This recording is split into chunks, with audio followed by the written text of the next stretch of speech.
मुख्यमंत्री देवेंद्र फडणवीसांसह अजित पवारांचाही आज वाढदिवस आहे आणि वाढदिवसानिमित्तानं उद्धव ठाकरेंसह शरद पवारांनीही फडणवीसांचं भरभरून कौतुक केलं। तर एकनाथ शिंदे यांच्या ट्विटचीही सर्वात जास्त चर्चा आहे। पाहूया। वाढदिवसानिमित्त मुख्यमंत्री देवेंद्र फडणवीसांना शरद पवार आणि उद्धव ठाकरे यांनी शुभेच्छा देताना भरभरून कौतुक केलं। पवारांना तर फडणवीस थकत कसे नाही असा प्रश्न पडला। देवेंद्र फडणवीस यांच्या कामाचा झपाटा आणि उरक पाहिला की मी पहिल्यांदा मुख्यमंत्री झालो तो कार्यकाळ आठवतो। देवेंद्र फडणवीसांची देखील ही गती ते माझ्या वयाचे होईपर्यंत राहो आणि कालचक्र मनाने ती वृद्धिंगत होत राहो असे अभिष्ट चिंतन त्यांच्या वाढदिवसानिमित्त करतो। क्रियाशील राहण्याकरता प्रकृती शिडशिडीत असावी असे स्थूलमानाने म्हटलं जातं, पण आम्हा दोघांमधील साम्य लक्षात घेता आमच्या कार्यक्षमतेत स्थूलपणा कधी आडवा आला नाही। विनोदाचा भाग सोडला तर त्यांचे कष्ट पाहून ते थकत कसे नाहीत असा प्रश्न मलाही पडतो। भाजपचे प्रदेशाध्यक्ष म्हणून त्यांनी बजावलेली कामगिरी खरोखरच वाखाणण्याजोगी होती।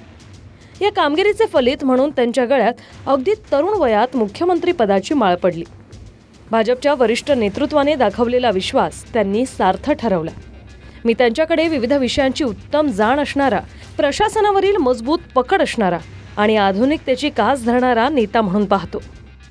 शरद पवारांपाठोपाठ उद्धव ठाकरेंनीही मुख्यमंत्री फडणवीसांना वाढदिवसाच्या शुभेच्छा देताना केंद्रात जबाबदारी मिळेल असे संकेत दिले। फडणवीस यांनी वयाच्या अवघ्या 22व्या वर्षी नागपूर महानगरपालिकेत नगरसेवक म्हणून प्रवेश केला आणि वयाच्या 27व्या वर्षी ते नागपूरचे सर्वात तरुण महापौर बनले। ही उपलब्धी त्यांच्या प्रारंभिक काळातील धडाडी आणि नेतृत्व क्षमतेची साक्ष देते। फडणवीस यांना भविष्यात राष्ट्रीय पातळीवर महत्त्वाची जबाबदारी मिळण्याची शक्यता आहे, कारण त्यांचा अभ्यासू स्वभाव आणि प्रशासकीय कौशल्य पक्षाला उपयुक्त ठरेल। देवेंद्र फडणवीस यांची भाजपमधील प्रतिमा एक गतिमान, अभ्यासू आणि पक्षनिष्ठ नेते अशी आहे। महाराष्ट्रात पक्षाला मजबूत करण्यात त्यांना यश मिळालं आहे। आर्थिक आणि सामाजिक धोरणांचं यश, राष्ट्रीय स्वयंसेवक संघाशी असलेली जवळीक आणि केंद्रीय नेतृत्वाचा पाठिंबा यामुळे त्यांचं स्थान दृढ आहे। भविष्यात त्यांना देशाच्या राजकारणात आणि त्यांच्या मनातील योजनात यश मिळो या मनपूर्वक शुभेच्छा। मी त्यांचा आभारी आहे। महाराष्ट्रामध्ये आपण सगळे वैचारिक विरोधक आहोत, कोणीच कोणाचा शत्रू नाही आहे। त्याच्यामुळे त्यांनी दिलेल्या शुभेच्छांबद्दल मी त्यांचे आभार व्यक्त करतो। मला असं वाटतं पवार साहेबांचं मोठेपण आहे, त्यांचे देखील मी आभार मानतो। ते एक ज्येष्ठ नेते आहेत आणि त्यांनी असं मत व्यक्त करणं हे माझ्याकरता अतिशय मला असं वाटतं मोलाचं आहे। उद्धव ठाकरेंच्या शुभेच्छांनंतर शिंदेंच्या शिवसेनेचे मंत्री उदय सामंतांनी टोले लगावले। उद्धव ठाकरेंना भीती वाटत असेल किंवा पश्चाताप झाला असेल, त्यामुळे उशिरा सुचलेलं शहाणपण आहे असं उदय सामंत यांनी म्हटलंय। कदाचित पश्चाताप झाला असेल, कारण आता शेवटी दुसरा काही पर्यायच उरलेला नाही। ते राज्याचे मुख्यमंत्री आहेत। तुम्ही सांगितलेली वस्तुस्थिती खरी आहे की अशी भाषणं झाली होती, एकतर देवेंद्र फडणवीस राहतील किंवा मी राहीन।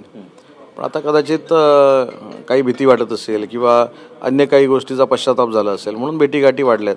परंतु देवेंद्रजींनी 2014 पासून 2019 पर्यंत काम केलेलं जे आहे ते देखील उल्लेखनीय होतं। परंतु त्यांना मुख्यमंत्री पदावर बसू नये यासाठी अभद्र युतीचा निर्णय काही लोकांनी घेतला आणि आता मुख्यमंत्री झाल्यानंतर काही लोकांना ते चांगले वाटत आहेत। त्याच्यामुळे हे उशिरा सुटलेलं सांडपण आहे। उपमुख्यमंत्री एकनाथ शिंदेंचंही ट्विट चर्चेत राहिले। शिंदेंनी फडणवीसांना शुभेच्छा देताना म्हटलंय, विश्वासाचा हात असू दे, मैत्रीचा सहवास असू दे, महाराष्ट्राच्या उद्धाराचा रात्रंदिन हा ध्यास असू दे। महाराष्ट्राच्या विकास यात्रेचे बिनीचे शिलेदार मुख्यमंत्री देवेंद्रजी फडणवीस यांना जन्मदिनाच्या उदंड शुभेच्छा। अधिवेशनाच्या काळात उद्धव ठाकरेंच्या आणि फडणवीसांच्या 2-3 वेळा भेटीगाठी झाल्यात। 2 दिवसांआधी मुंबईतल्या सोफिटल हॉटेलमध्येही फडणवीस आणि आदित्य ठाकरे एकाच हॉटेलमध्ये होते। त्यावरूनही उलटसुलट चर्चा सुरू झाल्या। त्यावरूनच विश्वासाचा हात असू दे, मैत्रीचा सहवास असू दे असं ट्विट शिंदेंनी केल्याची चर्चा आहे। Bureau report, TV9 Marathi, Mumbai.